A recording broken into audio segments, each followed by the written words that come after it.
सिंह से बातचीत हुई तो उसमें तो आगे की रणनीति है वो अभी तो रिहाई का मसला चल रहा है और उसमें पूरा सरकार को क्योंकि उनको रिहा करना पड़ेगा, कोई अल्टरनेटिव नहीं है, सरकार की मजबूरी होगी।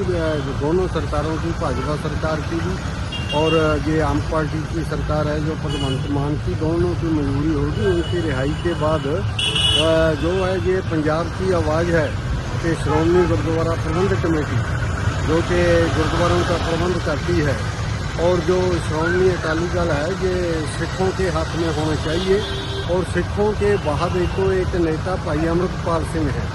तो जो श्रोमणी कमेटी है और श्रोमणी अकाली दल है इसकी अगुवाई भाई अमृतपाल सिंह को करनी चाहिए। ये मत है पंजाब में तमाम सिख। आपका जो मतलब अमृतपाल ने इस बार जो इलेक्शन खेला, आप लोग का स्ट्रेटेजी क्या था? मतलब किस आधार के आप लोगों ने? ये चुनाव इस आधार पर लड़ा गया था कि भाई अमृतपाल सिंह पंजाब में अमृत संचार कर रहे थे और वो नशा रहित कर रहे थे पंजाब को।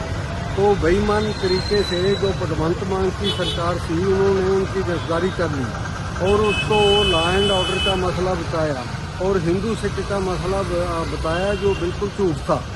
तो उसके खिलाफ फतवा लेना था कि जो ये गिरफ्तारी की ये गलत की और गैर कानूनी थी, गैर नैतिक थी, मॉरल के खिलाफ थी, इसलिए इनको जो है जो रिहा करना चाहिए। और ये फतवा है कि सरकार का कदम ये अपना आप सरकार का और भाजपा सरकार का दोनों का गैर कानूनी था, तो गैर नैतिक था।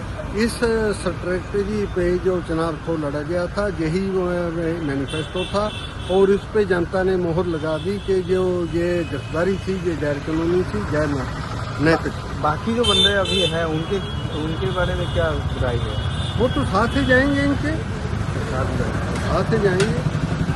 और आपने जो आपने आके अमृतपाल से आज में मिला और इलेक्शन का बात बताया ऐसे जीता, तो उन्होंने क्या कहा? मतलब उन्होंने यही कहा कि मैं तो जो है जो मैं चुनाव लड़ना नहीं चाहता था, मगर चुनाव जनता की मांग पर लड़ा गया क्योंकि सिख संगत की डिमांड थी कि चुनाव लड़ा जाए, तो इसलिए चुनाव लड़ा और सिख पंथ ने उनको बहुत सत्कार और प्यार दिया और उसके लिए वो खालसा पंथ के आभारी हैं और खालसा पंथ की जो चढ़ती कला है उसके लिए वो काम करते हैं। कौन सा सरकार को सपोर्ट रहेगा आप लोगों का? नहीं, ये तो भाई साहब फैसला करेंगे, ये तो उस समय की राजनीति देख के वो जो उनका सही फैसला है वो लेंगे। बीजेपी सरकार के बारे में आपका क्या राय है? नहीं, मेरा कोई राय नहीं है कि मेरा तो राय जो है वो खालसा पंथ के हित में है।